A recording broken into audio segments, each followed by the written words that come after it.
And my thanks to Stanford for doing this. I think there actually is a Stanford still, isn't there? So Mr. Stanford. Anyway, you're a younger lot than I addressed last night.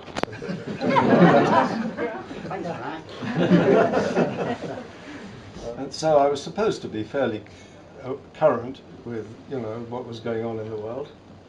I was a features editor. But it's amazing now to realize how little I actually knew about the countries that I was going to. I mean, we all know much, much more now of those countries than I did as a journalist then. And of course there was no time. I was going to go through some 45 countries. There was no way I could possibly look up the political, sociological, demographic facts about. I didn't even know the currency in many cases. So I was, even in spite of my status, I was really an innocent abroad, and there was no time to do any of this because the logistical difficulties were much greater then. The number of visas you had to have, the money thing, though, everything to do with it was much more complicated. And of course there were none of the facilities that exist today for helping people to make journeys. But I didn't know that then. I thought it was a modern world. I was on a modern motorcycle, and I was scared to death. I was really frightened. And the only thing that made it possible for me to do this, and this is pretty much true of anything I've done in my life, is that my curiosity overcame my fear. But the fear was very strong. I had a lot of rashes on my back and neck, I remember. I felt sure that it was a 50-50 chance that I'd be wiped out before too long. I'd never been a biker, you see. I knew nothing about motorcycles. It just seemed to me automatically a dangerous thing to be doing. But it seemed like a wonderful thing to be doing, so I was very glad to be doing it. And getting through that fear and out the other end is a very large part of what was happening during this film. Sure, it had never been done. I was so sure I didn't even bother to look into it, and nobody contradicted me. Don't forget that in those days there was no Google. There was no easy way to look things up. Thinking I would be the first was actually very empowering, and from that day on I was passionately involved. It took me 6 months to get from the idea to the day of departure, but I never doubted it would happen. There were many obstacles and a huge amount to do. I had to learn about bikes. I had to find a factory to sponsor me. I needed money. After 3 months, I persuaded the London Sunday Times to support me, and that was a huge breakthrough. And then I had to get documents of all kinds and lots of information. There was no internet, of course. Everything took much longer. If you wanted to research something, you had to find a person or a book. There were a million questions I needed answering, like, when does it rain in Ethiopia? When is it too cold to cross the Andes? Where do the boats leave for Brazil? And on and on and on. Africa or Asia? I thought I should face the biggest physical challenge first, and I chose Africa. So as you can see, I went south from London to Cape Town, and that's about 15,000 miles right there. And after that, the rest followed naturally. Over the Atlantic, around South America, up to California, across the Pacific to Australia, and then all the way back from Singapore across Asia to Europe.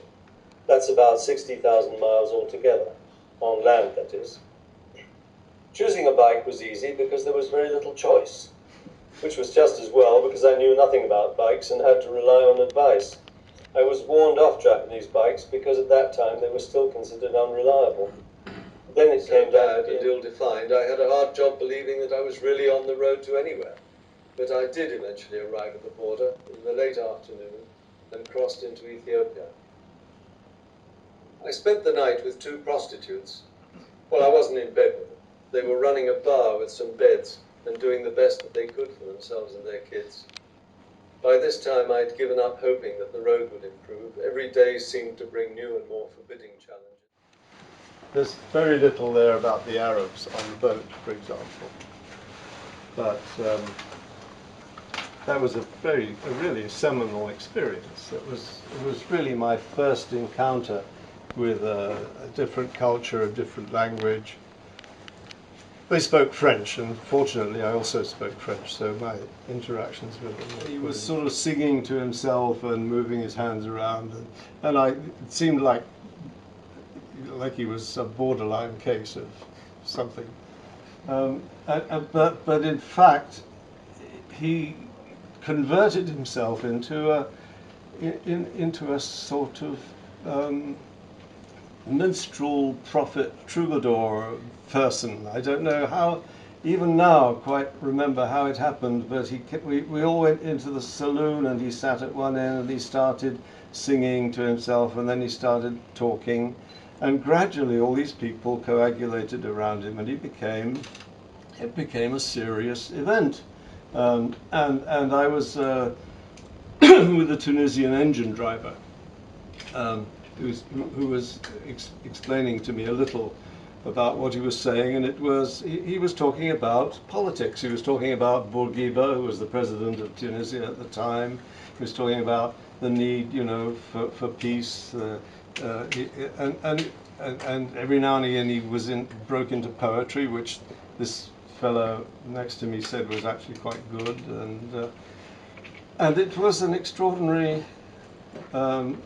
revelation to me, in a way, of what was, in a way, it was what was in store for us all. It was my first realization of the way in which that society might be operating. The book has some quality that has kept it alive, and among others, I think one of them is that it deals a lot with what was actually going on in the world, as well as being a story about one person's attempt to make his way through the world. And I'm personally convinced that there should be more people writing that sort of thing. More individuals going out into the world and experiencing it, and paying attention to what's going on around them, rather than just writing blogs about how they fell off today and how they had a marvelous meal yesterday and how they saw a beautiful mountain in front of them. And they're all fine, it's all right, good personal experience, the family wants to know, and so on. But if they gave a little more care and attention to what they're observing and what's going on around them, maybe they would also be able to bring back more about what's actually happening in the world. And there are many places where you can sail through and never have the slightest idea, because everybody's looking so happy out in the sunshine, that every hut has people dying of AIDS, and it's a hard thing to not hard. It's a bit of a challenge to find out what's really happening in the world. But if you put your mind to it, if you think about things more, and there's nothing like being alone on a motorcycle for thinking about things, which I spent most of my time riding, thinking, well, what did he mean? What was that about? Why did this happen? How would I write that? How would I explain this? It made the whole journey so much richer. I challenge you to go out there and be and glory in the fact that there are now 5 more miles of slums that you have to go through before you can get to the middle of Nairobi, for example, or that everything that you see is now a confusion and a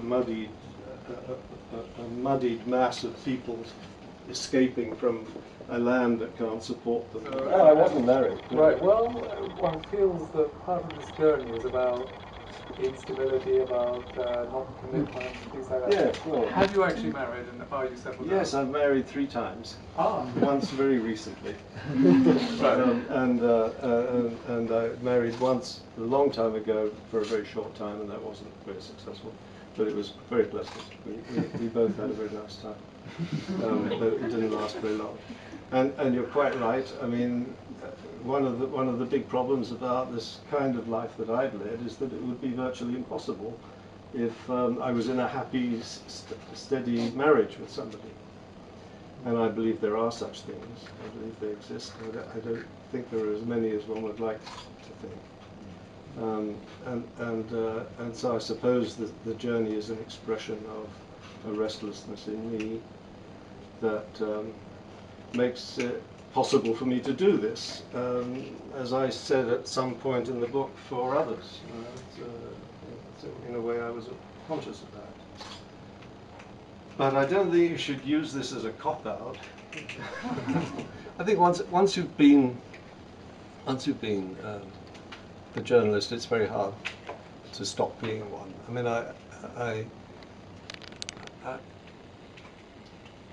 part of my life is lived outside me. It's lived in what's going on around me. It's important to me. I'm a very political animal. So when I realized that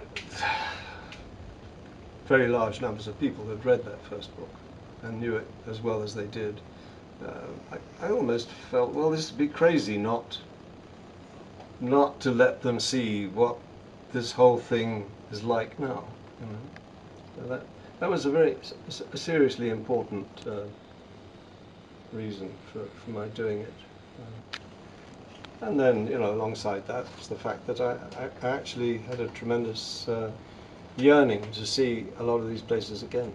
I really wanted to. And although it's true that the ones I've written about have been, for the most part, depressing, there were nonetheless a lot of places that I was really pleased to see. It was wonderful to go through Colombia again and through the Andes and see Australia and New Zealand. New Zealand was terrific. So, you know, there were other reasons, and it was extraordinary meeting people again after 30 years. But mainly it was because I thought, well, this is an unrivaled opportunity. How many people get a chance to see the world after 25 years, 26 years, and be able to see it in the same way? Yeah, very short trips for you. And when I'm sort of getting home, I can understand the sort of Steve Redgrave moment where, you know, he says, don't get me anywhere near one of these boats again. And yet, soon afterwards, you know, that's all changed and you're desperate to go on somewhere else. How did you feel when you came back with your relationship with the motorbike? Yes, my relationship with a motorbike, I think, would be very disappointing to most motorcyclists. So it's improved over the years. Actually, my feelings about that Triumph, for example, I was resolute about not giving it a name. You know, especially the women that I met, they all wanted me to call it something like the Green Blizzard or the Green Chainsaw or something. But we were, in a sense, very much united. It was a great thing, and I've only realized that since, because I've never felt like that on any other bike. I think that has something to do with it being down there. You know, I was the more important part of the combination. On top of that GS that I rode the second time around, I was sort of like a pimple on the camel's back. It was really quite different. I appreciate the vehicle.